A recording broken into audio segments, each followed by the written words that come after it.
주일에 은혜와 안식 가운데 저희를 기쁘신 뜻으로 세워주시고 또 한 주간 새 날의 삶을 허락하신 우리 아버지 하나님,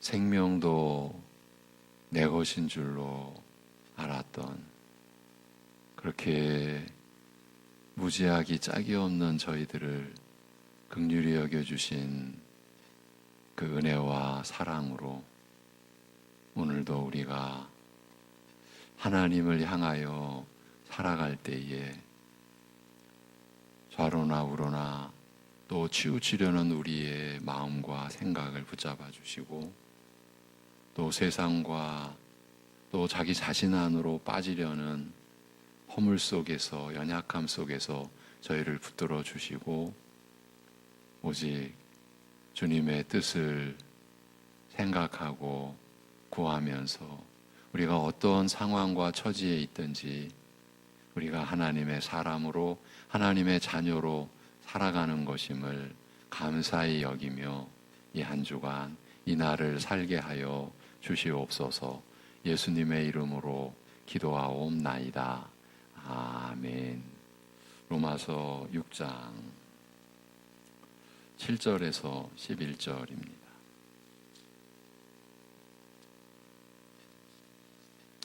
로마서 6장 7절에서 11절.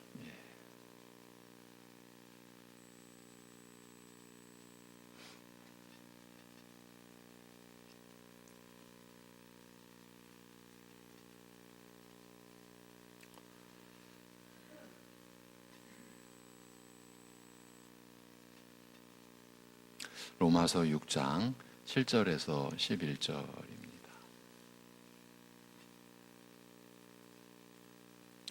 같이 읽으시겠습니다. 이는 죽은 자가 죄에서 벗어나 의롭다 하심을 얻었음이라. 만일 우리가 그리스도와 함께 죽었으면 또한 그와 함께 살 줄을 믿노니, 이는 그리스도께서 죽은 자 가운데서 살아나셨음에 다시 죽지 아니하시고 사망이 다시 그를 주장하지 못할 줄을 알미로라.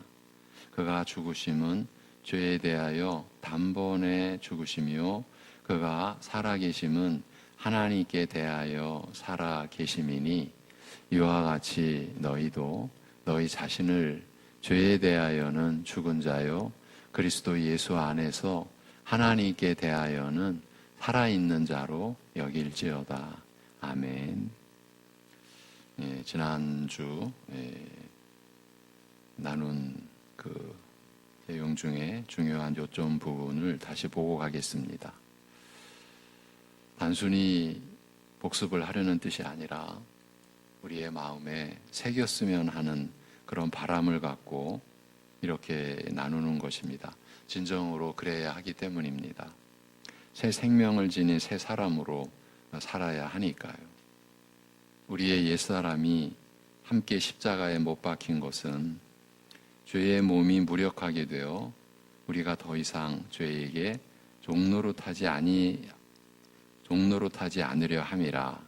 6절 말씀이죠. 이 말씀은 한편으로는 우리가 그리스도와 함께 죽는 그 죽음이 그리스도께서 십자가에 못 박히신 육체적 죽음과 관련이 있음을 분명히 밝히는 동시에, 그 죽음이 옛사람의 죽음이요 죄의 몸이 무력하게 되어 죄에게 종노릇하는 데서 벗어나는 것이라고 밝힘으로써 육체적 죽음의 차원을 넘어서는 것이기도 함을 밝히고 있습니다.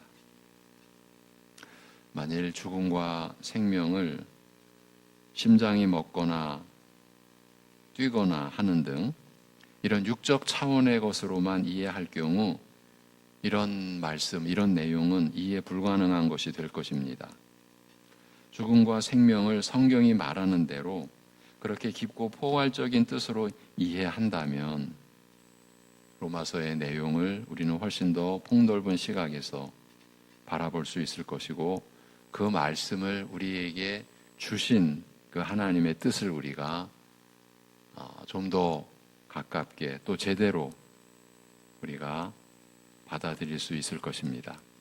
우리가 그리스도 안으로 세례를 받는 것을 가리켜 그의 죽음 안으로 세례를 받는 것이라고 한 말씀이나 골로새서에서 관련된 너희가 세례로 그리스도와 함께 장사한 바 되고 또 죽은 자들 가운데서 그를 일으키신 하나님의 역사를 믿음으로 말미암아 그 안에서 함께 일으키심을 받았느니라고 하신 말씀이 육체적으로 그리스도와 함께 십자가에 못 박히지 않고, 그렇죠? 우리가 육체적으로 그리스도와 함께 십자가에 못 박힌 것은 아니지 않습니까? 또 아직 몸이 그와 함께 부활하지 않은 우리에게도 적용될 수 있는 이유는 그리스도의 육체적인 죽음과 부활에는 육체적인 것 이상의 내용이 담겨 있어 그 육적 차원을 넘어 더 깊고 높은 차원에서 우리에게 적용될 수 있기 때문입니다. 그렇지 않으면 이러한 말씀들이 시쳇말로 뜬구름 잡는 얘기에 불과한 것입니다. 하나님의 말씀이 우리에게 그렇게 주어졌을 리는 없지 않습니까?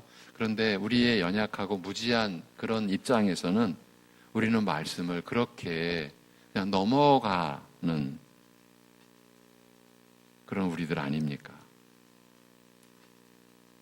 그리하여 갈라디아서는 우리 신자가 그리스도와 함께 십자가에 못 박힌 것을 두고 말하기를, 우리 신자가 그리스도와 함께 십자가에 못 박혔다 이렇게 말합니다. 이것을 두고 말하기를 그리스도 예수의 사람들은, 예수를 믿는 사람들은 육체와 함께 그 정과 욕심을 십자가에 못 박았다라고 말하는 것입니다. 예수의 사람들, 곧 그에게 속하여 그의 소유가 된 우리 신자는 우리의 육체를 그의 십자가에 함께 못 박은 것이 아니라 곧 우리 부패한 육적 성품을 그 욕정과 욕망과 함께 못 박았다는 그 뜻입니다. 오늘 로마서의 말씀 우리가 안 하니 우리의 옛사람이 함께 십자가에 못 박힌 것은 죄의 몸이 무력하게 되어 우리가 더 이상 죄에게 종노릇하지 않으려 함이라와 같은 뜻인 것이죠. 이는 죽은 자는 죄로부터 자유로워졌음이라. 우리말로는 의로워졌음이라. 그런데 자유로워졌음이라고 이렇게 들려드립니다. 사도가 여기서 특별한 단어를 사용하고 있습니다만 의롭다는 판결을 받고 풀려나다, 자유롭게 되다는 본 뜻의 설명을 따른다면 죄에게 더 이상 구애받지 않아도 된다.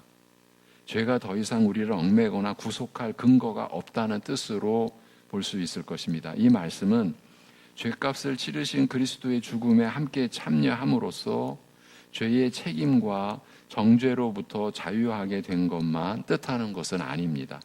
세례를 통하여 그리스도와 함께 죽은 자는 원죄의 더 무서운 부분, 죄를 범한 자로 하여금 죄의 노예가 되어 죄에게 굴복하게 만드는 부패한 육적 성품에서도 자유하게 되는 것입니다.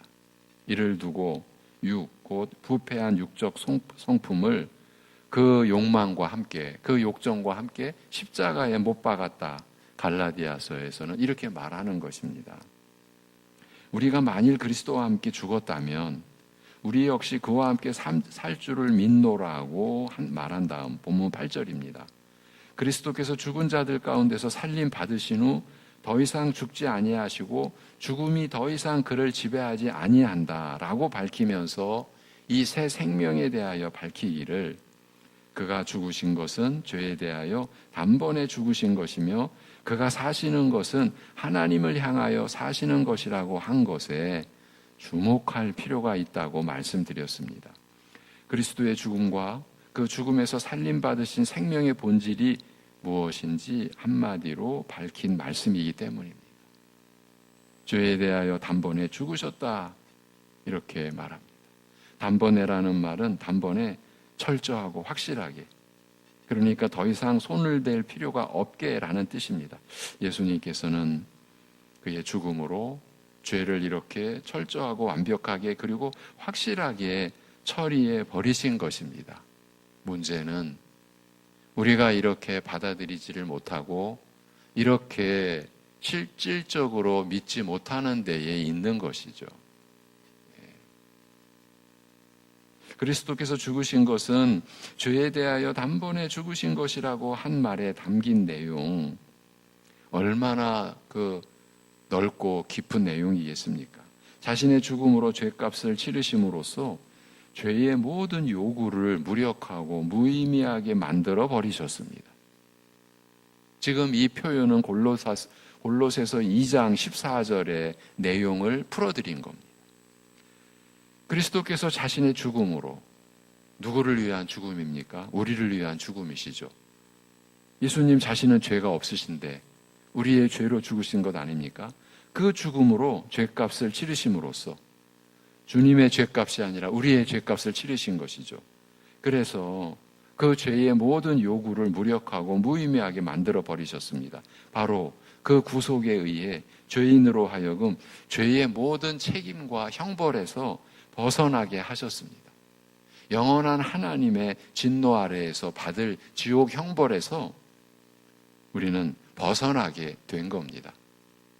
벗어나게 해주신 것입니다. 그 외에도 그의 죽음은 곧 사람을 얽매어 죄의 종로로 타게 하는 부패한 성품, 육적 성품이죠. 아담으로부터 물려받은 그 원죄마저 단번에 확실하게 처리해 버렸습니다. 그리하여 그리스도와 함께 죽은 우리 신자로 하여금 이 모든 것에서, 그러니까 죄의 책임과 정죄뿐만 아니라 죄의 종로로 타게 만드는 그 부패한 성품, 그 원죄에서도 자유롭게 해 주셨다라는 거예요. 그리스도와 함께 죽은 우리 신자로 하여금 이 모든 것에서 자유롭게 하였습니다. 그리스도와 함께 죽는 것을 한결같이 과거 동사로 표현하고 있는 것에 우리는 늘 주목할 필요가 있습니다. 우리 신자는 세례를 받음으로써 그리스도와 함께 이미 죽었다고 말합니다. 이것은 모두 하나님께서 정하시고 이루신 일입니다. 우리는 그 일에 믿음으로 참여하게 된 것입니다. 성령의 역사로 참여하게 된 것입니다. 지금 우리가 이렇게 나누는, 우리가 이제 새 생명을 그리스도와 함께 받게 된 이 모든 은혜의 역사는 지금 이 단락에서는 표현을 하고 있지 않지만 오직 성령님을 통해서 우리가 믿음으로 참여하고 믿음으로 우리가 받아 누리는 것입니다. 어떻게? 우리 신자는 세례를 받음으로써 그리스도와 함께 이미 죽었다고 말합니다. 이미 지난 과거사가 되었으니 돌이킬 수 없이 확정된 것입니다. 그리스도께서 죄에 대하여 단번에 죽으신 그 죽음에 우리도, 나도 함께 죽어 죄에 대하여 단번에 죽어버렸으며 죄로부터 자유롭게 되어버린 것입니다. 우리가 세례를 받음으로써 그리스도와 함께 이미 죽어서 우리에게 이루어진 일이에요. 그리스도께서 죄에 대하여 단번에 죽으신 그 죽음에 우리도 함께 죽어 죄에 대하여 단번에 죽어버렸으며 죄로부터 자유롭게 되어버린 것입니다. 그것으로 충분하며 거기에 누가 무엇을 더하거나 보탤 필요가 없으며 보탤 수도 없는 것입니다.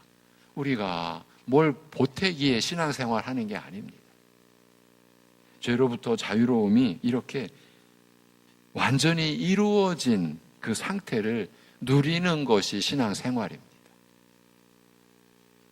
초신자로서는 이러한 진리 안에 있게 된 우리, 이 은혜 안에 있게 된 우리를 제대로 알 리가 없죠.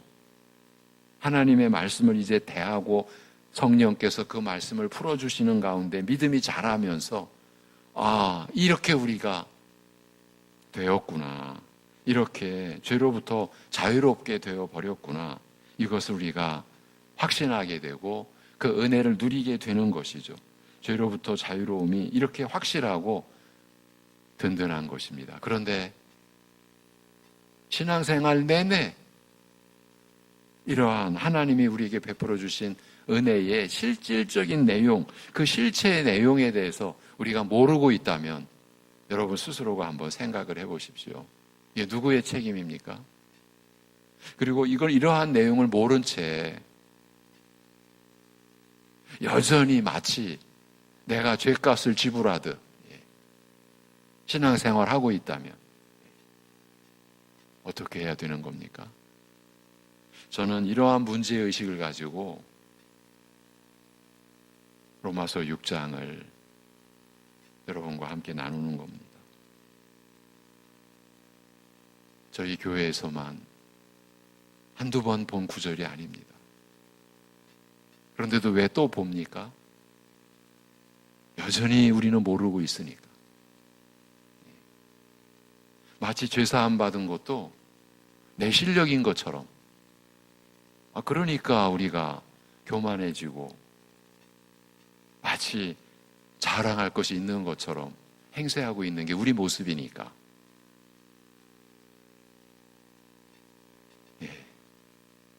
또 신앙생활 해 나가는 것이 마치 우리가 그러한 은혜를 우리가 확보하는 것처럼 내 노력이, 내 무슨 행위가 여전히 그러고 있는 우리의 모습이 우리 안에서 드러나고 있으니까 이런 문제 의식을 가지고 나누는 거예요. 이 로마서 6장은 신자가 왜 은혜를 빙자하여 계속 죄에 머물 수 없는지, 은혜를 빙자하여 죄에 계속 머물 수 없는지 그 이유에 대하여 밝히되 우리 신자는 죄에 대하여 죽었기 때문이라고 하였습니다. 이 말의 뜻을, 이 말씀에 담긴 깊은 내용을 우리가 제대로 받아들이기 위하여 이렇게 먼 길을 돌아서 여기까지 왔습니다만, 죄에 대하여 죽었다는 것이 바로 이런 것입니다. 죄의 모든 얽매임에서 자유롭게 된 것을 뜻하는 것입니다. 하나님께서 우리를 위해서, 성부, 성자, 성령 하나님께서 우리를 부르시고 택하신 우리를 위해서 이루신 일이 이 일입니다. 죄의 모든 얽매임에서 자유롭게 해주신 것입니다. 우리가 신자라면 이 은혜를 누려야 하지 않겠습니까? 그리고 새 생명에 대해서 밝히기를, 죄의 모든 얽매임에서 자유롭게 된 우리가 이제 살아가는 그 생명 자체가 새 생명이고 그 새 생명을 누려야 하는데, 그 새 생명에 대해서 밝히기를 하나님을 향하여 사는 것이라. 그리스도께서 사시는 것은 하나님을 향하여 사시는 것이라고 말합니다. 그리스도께서 죽음에서 다시 사신 것은 단순히 육신이 죽음에서 다시 살아난 것이 아니라 그 이상의 의미를 지님으로, 즉 하나님으로부터 버림받으신 죽음에서 살림을 받아서 하나님을 향하여 살게 되신 것이므로, 그와 함께 죽은 우리 신자가 그와 함께 죽음에서 살림받아 누리게 되는 새 생명 역시 하나님을 향하여 사는 생명일 수밖에 없는 것입니다. 하나님으로부터 멀어져 생명으로부터 끊어진 우리로 하여금 그리스도와 함께 다시 하나님을 향하여 사는 새 생명을 누리게 하시는 것입니다. 오늘 우리가 살아가는 내용이 이것이고 살아가는 방향이 이것이라는 거죠. 우리가 어디에 있든지, 그리고 지금 이 세상 사회 안에서 어떤 일을 하든지 그런 것은 아무 상관이 없이, 그러니까 하나님을 향하여 사는 일은 따로 있는 게 아닙니다. 우리가 살아가는 모든 일 안에서 우리는 하나님을 향하여 사는 새 생명을 누리게 된 것입니다. 죽음이라는 것이 생명의 근원이신 하나님으로부터 끊어지는 것임을 생각하면, 그리고 생명은 하나님과 함께 교통하는 가운데 누리는 것이라면, 그리스도께서 죽음에서 사신 것을 가리켜 하나님을 향하여 사는 것이라고 한 말씀을 우리는 충분히 수긍할 수 있을 것입니다. 생명은 본질적으로 그 근원이신 하나님을 향할 수밖에 없기 때문입니다. 11절, 이와 같이 너희도 자신을 죄에 대하여 죽어 있고 그리스도 안에서 하나님을 향하여 살아있는 것으로 여기라고 말씀합니다. 우리 신자는 그리스도 안에서 죄에 대하여 죽은 자요 하나님을 향하여 산 자임을 뇌리에 새기고자 확인하는 말씀입니다. 여기에서 동사 대신 형용사를 사용하고 있음에 유의할 필요가 있다라고 했습니다. 일반적으로 동사는 지금 동작, 우리가 움직이고 행하는 동작을, 그리고 형용사는 상태를 일반적으로 가리키지 않습니까? 그런데 11절 본문에서 형용사가 쓰였습니다. 그러니 그리스도와 함께 죽은 자로서 죄에 대하여 죽은 상태, 죽어있는 상태에 있음을 알라는 그 뜻입니다. 단번에 이루어진 그리스도의 죽음의 효력이 지금 이미 미치고 있어서 우리 자신이, 신자된 우리 자신이 죄에 대하여 죽은 상태에 있음을 알라라는 뜻이에요. 죄에 대하여 죽은 우리에게, 그리스도와 함께 죽어있는 우리에게 우리가 그렇게 죽은 상태, 죄에 대하여 죽은 상태에 있음을 알라. 생명 역시 마찬가지입니다. 그리스도와 함께 살게 된 자로서 하나님을 향하여 사는 자, 살아있는 자, 생명을 누리고 있는 자, 이런 우리임을 알라는 뜻입니다. 죄에 대하여 죽은 그런 형편이 되기를 위하여 무엇을 하라는 말씀이 아니라 그리스도와 함께 죄에 대하여 죽은 상태에 있음을, 또 그리스도와 함께 하나님을 향하여 사는 자가 되어 있음을, 살아있는 자임을, 그리고 그 새 생명을 누리고 있는 상태에 있음을 알라. 이 여기라는 말은 그런 의미입니다. 실제와 상관없이 그렇게 여기라, 그런 말이 아니고요. 세상 사람들은 그렇게 말하지 않습니까? 상황이 어떻든지 간에 긍정적으로 좀 여겨라, 긍정적으로 생각을 해라. 그러면 부정적인 상황도 나에게는 좀 더 긍정적으로 다가온다. 이게 세상 말이에요. 그러나 하나님 나라의 교회 안에서 이런 식의 논리는 있을 수가 없어요. 실제로 우리에게 이루어진 일이기 때문에 죄에 대하여는 그리스도와 함께 죽어있는 상태에 그것을 알라. 그리고 새 생명, 하나님을 향하여 살아있는 그 새 생명을 지니고 있는 자, 그 새 생명을 지금 누리고 있는 그 상태임을 알라. 이렇게 말씀하고 있는 거예요. 여기까지를 지난 시간에 내용을 돌아봤어요. 이것이 핵심이기 때문에 이제 이것을 다시 또 우리가 본문을 확장해서 이제 보아갈 거예요. 11절부터 13절까지를 다시 봅니다. 로마서 6장 11절에서부터 13절을 다시 보겠습니다. 11절에서 13절입니다. 시작. 이와 같이 너희도 너희 자신을 죄에 대하여는 죽은 자요 그리스도 예수 안에서 하나님께 대하여는 살아있는 자로 여길지어다. 그러므로 너희는 죄가 너희 죽을 몸을 지배하지 못하게 하여 몸의 사욕에 순종하지 말고, 또한 너희 지체를 불의의 무기로 죄에게 내주지 말고 오직 너희 자신을 죽은 자 가운데서 다시 살아난 자 같이 하나님께 드리며 너희 지체를 의의 무기로 하나님께 드리라. 우리가 지금까지 나눈 말씀을 이제 토대로 해서 로마서 6장의 말씀은 이렇게 전개가 됩니다. 우리를 이렇게 이끌어 갑니다. 또 다시 시작을 합니다. 우리 신자가 죄에 계속 머물러 있을 수 없는 이유는, 그러면서 이것은 은혜를 더욱 넘치게 하는 일이라고 핑계하거나 무심하게 지나칠 수 없는 까닭은, 우리가 죄에 계속 머물러 있으면서 은혜를 더욱 넘치게 하는 일이라 그렇게 핑계하거나 그냥 무심하게 지나칠 수 없는 까닭은 믿는 자는 죄에 대하여 죽었기 때문이라고 하였습니다. 그리고 우리 신자가 죄에 대하여 죽었다는 것이 무엇을 뜻하는지 알리고자 그리스도를 믿고 세례를 받은 것은 그와 하나 되어 그와 함께 죽고 함께 산 것이라고 하였습니다.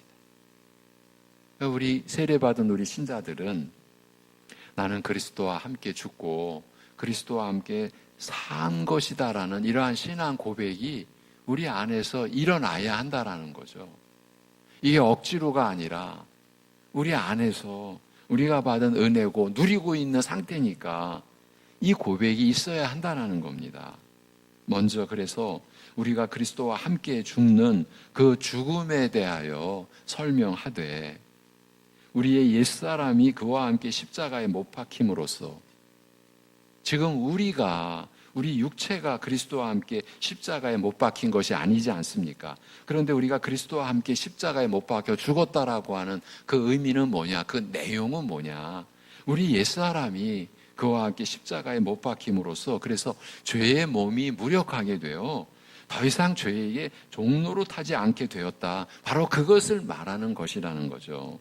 우리가 그리스도와 함께 십자가에 못 박혔다라고 하였습니다만 그 말은 우리 몸이 실제로 그와 함께 십자가에 못 박힌 것을 뜻하는 것이 아니라 우리의 옛사람, 태어날 때 그대로의 나, 유혹의 욕망을 따라 부패한 나, 곧 육적 자아가 그리스도와 함께 십자가에 못 박혀 죽은 것이며 육신이 죽는 그런 차원의 죽음이 아니라 조상 아담으로부터 대대로 물려받은 원죄, 그 부패한 육적 성품이 무력하게 되어 더 이상 죄의 종노릇하지 않게 되는 이 영적 차원의 근본적인 변화, 곧 이전 상태로부터의 단절을 뜻하는 것입니다.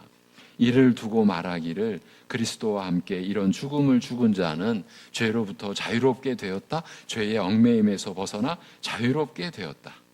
죄의 책임, 그 정죄로부터 자유롭게 되었다. 또 그 죄의 얽매임에서 벗어나 자유롭게 되었다라고 말하는 겁니다. 더욱이 우리 신자가 그리스도와 함께 죽은 그 죽음은 그와 함께 죽는 것으로 끝나지 않고 그 죽음에서 살림받으신 그리스도와 함께 우리도 살림을 받아 새 생명으로 살아가게 된다라고 말씀합니다. 우리 믿는 자의 죽음이 그리스도의 죽음과 이렇게 밀접하게 연결된 만큼 우리가 죽음에서 살림받은 일도 그리스도께서 죽음에서 살림받으신 일과 밀접하게 연결되어 있다고 알리면서 그리스도께서는 죽은 자들 가운데서 살아나신 후 더 이상 죽지 않으시며 죽음이 더 이상 그를 주관하지 못한다고 밝힙니다. 즉 그리스도께서 부활하신 후 누리시는 생명은 다시 죽지 않으시는 영원한 생명이며 죽음이 주관하지 못하는 생명, 죽음이 전혀 개입할 수 없는 생명, 죽음의 그늘이나 흔적을 전혀 찾아볼 수 없는 그런 생명이라는 뜻입니다. 우리가 그의 죽음의 모양에 있어서 하나가 되었다면 다시 살림받은 일에서도 그러하리라. 이건 6장 5절의 말씀인데 그런 만큼 우리 신자 역시 그리스도의 이런 생명에 참여할 것입니다. 그래서 우리가 그리스도께서 이제 죽음 가운데서 살림을 받으셔서 받으신 그 생명의 내용을 우리가 보고 또 보는 것은 바로 그 새 생명이 우리가 받아서 누릴 생명일 것이기 때문입니다. 우리 역시 다시 죽지 않는 영원한 생명을 누릴 것이며 죽음의 그늘이나 흔적을 전혀 찾아볼 수 없는 그런 완전한 생명을 그리스도와 함께 누릴 것입니다. 이것이 하나님의 말씀이고 이 말씀이 우리에게 이루어졌고 이루어질 것을 약속하신 말씀을 우리가 지금 보고 있는 거예요. 그래서 10절에서 그가 죽으신 것은 죄에 대하여 단번에 죽으신 것이며 그가 사시는 것은 하나님을 향하여 사시는 것이라. 11절 이와 같이 너희도 자신을 죄에 대하여 죽어 있고 그리스도 안에서 하나님을 향하여 살아있는 자로 여기라. 우리 신자가 그리스도와 함께 죽고 사는 것이 무엇인지 그 핵심을 밝히는 말씀입니다. 먼저 그리스도의 죽음의 깊은 뜻이 무엇인지 알리되 그가 죽으신 것은 죄에 대하여 단번에 죽으신 것이라고 말합니다. 바로 앞에서 그리스도의 생명에 대하여 말하기를 다시 죽지 않는 생명이며 죽음이 주관하지 못하는 죽음에서 완전히 자유로운 생명이라고 하였습니다만 죽음으로부터의 이런 완전한 자유가 바로 그리스도께서 죄에 대하여 단번에 죽으신 것에 근거를 두고 있음을 짐작케 해줍니다. 말하자면 죽음을 초래하는 원인인 죄에 대하여 완전히 죽으심으로써 죽음으로부터의 완전한 자유, 더 나아가서 새 생명을 위한 이 영원한 이 생명을 위한 근거를 마련하셨다는 그 뜻입니다. 이러한 말씀이 이제 근거가 토대가 되어서 이제 우리가 새 생명으로 살아가는 그 삶을 위한 말씀이 전개가 되는 것입니다. 12절과 13절로 나아가기 위해서 다시 한번 지난 시간에 나눈 내용을 13절까지 우리가 읽고 다시 한번 또 확인했습니다. 같은 내용을 이 짧은 시간에 2번 우리가 반복한 것이나 다름이 없습니다. 이 말씀을 우리가 성령님을 통해서 우리의 뇌리에 새기도록 해야 하리라. 저는 그렇게 생각을 합니다. 예. 실제로 우리가 새 생명을 누리며 살아가야 하기 때문입니다. 그 삶을 위한, 우리를 위해 주신 이 기록된 말씀, 우리는 이 말씀을 내 생명보다 더 귀한 것으로 여기고, 그래서 우리의 신앙 고백으로, 그래서 방금 이제 마지막에 죽음을 초래하는 원인인 죄에 대하여 그리스도께서 완전히 죽으심으로써 그 죽음으로부터의 완전한 자유, 더 나아가서 새 생명을 위한 근거를 마련하셨다. 이러한 말씀에 우리가 경고히 설 때에 우리가 신앙생활 하면서 신앙생활을 한 것을 통해서 잘못되는 길은, 잘못되는 일은 일어나지 않으리라. 저는 그렇게 확신을 합니다.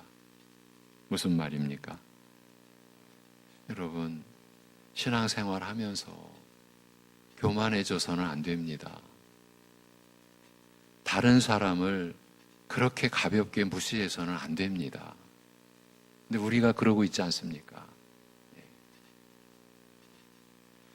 마치 우리가 이렇게 하나님 앞에서 복된 삶을 살아가는 게 마치 내가 무슨 근거를 마련하고 내가 무슨 뭔가를 이룬 것처럼 우리가 행세하고 있기 때문에 이 말씀을 드리는 겁니다. 왜 그러한 상태가 우리 안에서 극복되지 못할까?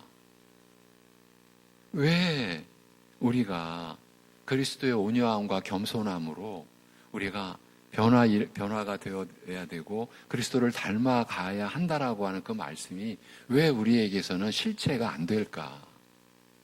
왜 그런 겸손의 열매가, 그래서 하나님과의 화평함이 서로 간에서도 화목한 관계로 이루어지는 이 열매가 왜 이렇게 빈약하고 부족하고 왜 이렇게 우리는 연약한 상태일까? 근본적인 이유는 이러한 말씀에 무지에 있다. 저는 그렇게 봅니다. 아니, 말씀이 우리에게 그 점을 확인해 줍니다. 이런 말씀을 통해서. 그리고 바울 사도가 로마서뿐만이 아니라 여러 서신서를 통해서 계속해서 죄와 죽음 그리고 생명의 관계를 이렇게 말씀하고 있는데 우리는 이러한 내용에 대해서 못 받아들이고 안 받아들이고, 그러니까 우리의 신앙 고백이 껍데기, 내용에 있어서는 사실은 내용이 중요한데, 그러니까 우리의 신앙생활이 그만큼 연약한 것이 아닌가. 그러한 현실의 인식을 근거로 하고 또 말씀이 우리에게 경각심을 주고 우리에게 우리의 상황을 일깨워주는 그런 말씀 안에서 우리 자신을 보면서 이런 말씀을 나누는 것입니다.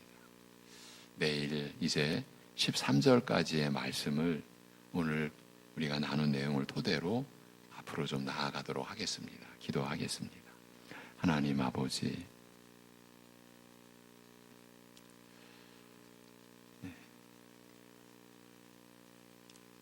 성령께서 우리 안에 역사해 주셔서 그리스도의 그 구속으로 말미암아 우리 안에 일어나게 된 그 실체, 그 실상에 대한 깨달음과 그리고 그 깨달음에 대한 온전한 신앙 고백에 우리가 이르를 수 있도록 은혜를 베풀어 주시옵소서. 우리가 누리는 이 모든 은혜가 오직 그리스도의 구속에 의하여 마련된 근거 위에서 일어나는 누리는 이 새 생명의 삶이기에 진실로 하나님을 향하여 사는 삶 속에서 오직 감사와 또 기쁨과 하나님과 누리는 그 화평함으로 인하여 우리 서로 안에서도 화목함을 이루어가는 그 삶을 우리가 경험케 하여 주시옵소서. 이 은혜에 우리가 함께 들어가는 그런 은혜를 우리가 구하고 그 은혜 안에서 누가 앞서고 누가 뒤서고 하는 것이 얼마든지 그 차이가 극복되고 현실적인 그 차이 안에서도 우리가 앞선 자나 따르는 자나 서로 하나가 되고 하나가 되게 하신 성령의 하나 되게 하신 것을 힘써 지킬 수 있는 그러한 관계로 우리가 하나님을 섬기며 그래서 서로를 섬길 수 있는 그러한 삶을 우리가 충만히 누릴 수 있도록 우리에게 은혜를 베풀어 주시옵소서. 하나님 아버지, 사랑하는 성도들의 이 한 주간의 삶을 보살펴 주실 때에 명절로 인한 여러 가지 복잡하고 때로는 어렵고 때로는 힘든 상황 속에서도 하나님을 향하여 사는 중심에서 우리가 맞닥뜨릴 어려움에도 주님이 주시는 은혜 속에서 지혜로 그리고 사랑으로 그 어려움을 대하고 그 어려움을 극복해 갈 수 있도록 은혜를 베풀어 주옵시고 이러한 명절 때문에 더 힘들고 더 괴롭고 더 외로운 심령들일수록 주님께서 품어주시고 눈동자같이 살펴주시고 그 안에서 주님과의 사귐으로 인하여서 그런 어려움도 슬기롭게 극복해 갈 수 있도록 은혜를 베풀어 주시옵소서. 이 모든 것을 주님께 의탁드리오며 우리 주 예수 그리스도의 이름으로 기도하옵나이다. 아멘.